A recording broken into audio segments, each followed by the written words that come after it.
फिलिस्तीन इजराइल संघर्ष के समाधान के लिए अमेरिका ने अपने दो देशों के सिद्धांत को छोड़ दिया है। दो देशों के सिद्धांत के तहत एक स्वतंत्र फिलिस्तीन को वजूद में आना है, जिसे इजराइल के साथ शांति से रहना होगा। ट्रंप के इस कदम को फिलिस्तीन के लिए बड़ा झटका माना जा रहा है। व्हाइट हाउस में इजराइल के प्रधानमंत्री बेंजामिन नेतन्याहू के साथ प्रेस कॉन्फ्रेंस में अमेरिका के राष्ट्रपति डोनाल्ड ट्रंप ने पश्चिम एशिया में शांति समझौता कराने का वादा तो किया, लेकिन ये भी कहा कि इसके लिए दोनों पक्षों को मन मारना होगा। अमेरिका के राष्ट्रपति डोनाल्ड ट्रंप ने राष्ट्रीय सुरक्षा सलाहकार के पद से इस्तीफा देने वाले माइकल फ्लिन की तारीफ की है। ट्रंप ने फ्लिन को शानदार आदमी बताते हुए उनके इस्तीफे के लिए मीडिया को जिम्मेदार बताया। रूस के साथ संबंधों के आरोपों की वजह से फ्लिन को राष्ट्रीय सुरक्षा सलाहकार के पद से इस्तीफा देना पड़ा था।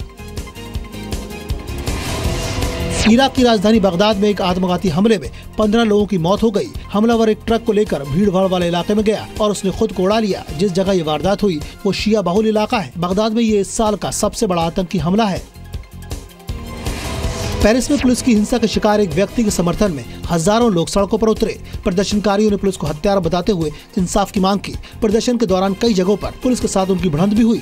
2 फरवरी को पुलिस ने 22 साल के एक युवक को गिरफ्तार किया था। गिरफ्तार युवक ने पुलिस पर मारपीट और दुष्कर्म का आरोप लगाया था। सीरिया के अलबाब में टर्की समर्थित बागियों और आईएसआईएस के आतंकियों के बीच लड़ाई तेज हो गई है। फ्री सीरिया आर्मी के बागी तेजी से अलबाब पर कब्जा जमा रहे हैं।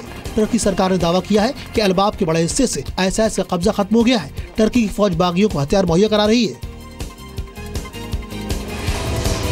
उत्तर कोरिया के तानाशाह किम जोंग उंग के भाई किम जोंग नैम की मौत के सिलसिले में मलेशिया में एक महिला को गिरफ्तार किया गया है।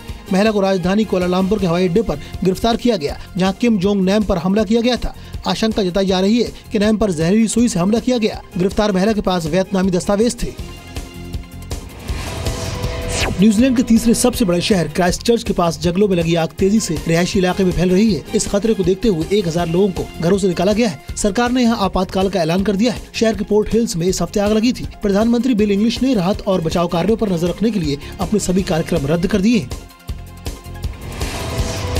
अलास्का के एंकरागे में एक अपार्टमेंट में आग लगने से 2 लोगों की मौत हो गई। हादसे की खबर मिलते ही फायर फाइटर्स की टीम मौके पर पहुंच गई। इस हादसे में कई लोग घायल हुए हैं। घायलों को 4 अलग-अलग अस्पतालों में दाखिल कराया गया है।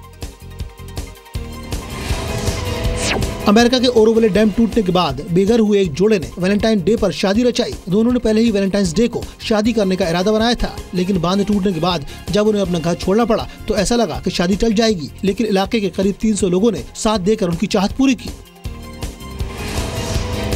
न्यूयॉर्क में आयोजित वेस्टमिंस्टर डॉग शो के दौरान जर्मन शेफर्ड ने बाजी मारी। रूमन नाम के इस डॉगी ने करीब 3000 विरोधियों को पछाड़कर ये खिताब जीता। इससे पहले 1987 में किसी जर्मन शेफर्ड ने ये मुकाबला जीता था। ये डॉग शो पिछले 141 सालों से चल रहा है। इस बार अमेरिका समेत 17 देशों ने शो में हिस्सा लिया था।